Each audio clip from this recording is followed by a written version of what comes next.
در ناحیه فرخور بخشیده به روز میلیسیای تاجیک چورابینی از گلشن برگزاری نزد لوحه یادگاری از کارمندان میلیسیا که برای تامین آرامی و آسایشگی جامعه برقرار نمودن ساخت کنستیتوسیونی دولت و حمایت حیات آسوده ساکنان مملکت فداکارانه جان خود را از دست دادن آغاز گشت.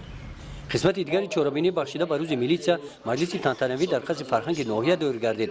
رئیس ناحیه فرخور، سردار شعبه وزارت کارهای داخلی در ناحیه فرخور، سابقه‌داران میلیسیا، کارمندان میلیسیا و سابقه‌داران را بخشیده به عید کسبیشان تبریک نموده در راه اعمار جامعه دموکراتیک و حقوق بنیاد سهم ارزنده گذاشتنشان به آنها کامیابی آرزو نمودند. یگام جمعیت به میلیسیا تصور کردن ممکن است، چون که اگر میلیسیا نباشد خلق پراکنده میشه و خلق بر یک چارچوبه چی در آوردن قانون در آوردن مشکل است. در خلق هر خیلی آدم است. برای همین اگر 2% اوباش و جنایتکار و حقوق ویرانکن باشد، اونجا میلیسیا در کار است. چون که دیگه آدم را تبش خیره میکنه، آرامی را ویران میکنه،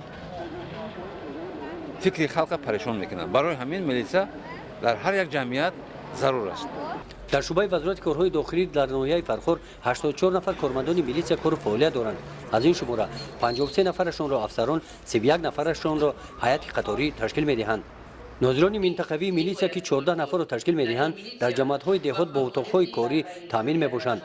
در جمعه امروزه پدیده‌های نوی جنایتکاری از قبیل تروریسم، آدمربایی، گروگانگیری، خرید فروش آدمان، اکستریمیسم دینی، رویه و حرکت‌های نامطلوب، جنایتکاری متشکل، معاملات غیر قانونی، یارق و اسلحه و مواد مخدر با وجود آمدند که فعالیت مقامات میلیسیا را باز هم وزن‌تر می‌گرداند.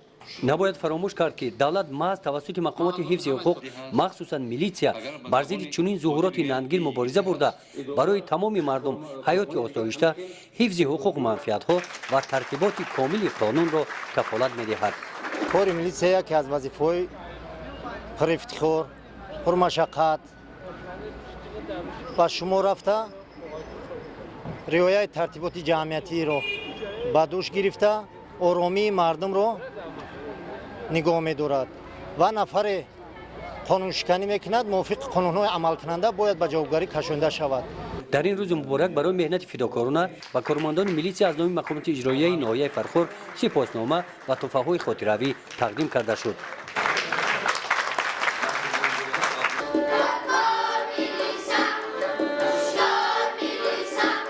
در قسمت فرهنگی چورابینی با برنامه ایدانه کنسرتی کارمندان شعبه فرهنگ ناحیه خاطر اشتراکچیان را شاد نمودند. بخشیده به روز میلیسیای تاجیک در ناحیه واسه مجلس تنتنوی دایر گردید. در مجلس هیئت شخصی کارمندان میلیسیا و سابقه‌داران میلیسیا اشتراک نمودند. در ناحیه واسه 62 نفر سابقه‌داران میلیسیا حیات به سر میبرند که پیوسته با آنها کمک‌ها رسانیده میشوند.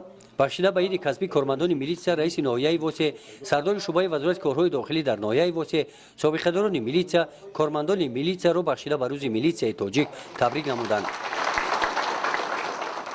در قسمت جنبسته کارمندان میلیسیا با سپاسنامه و تحفه‌های خاطره‌ای قدر کرده شدند. گزارش خواجه نظری خدای نظر ظهورов برای برنامه اطلاعاتی نوید.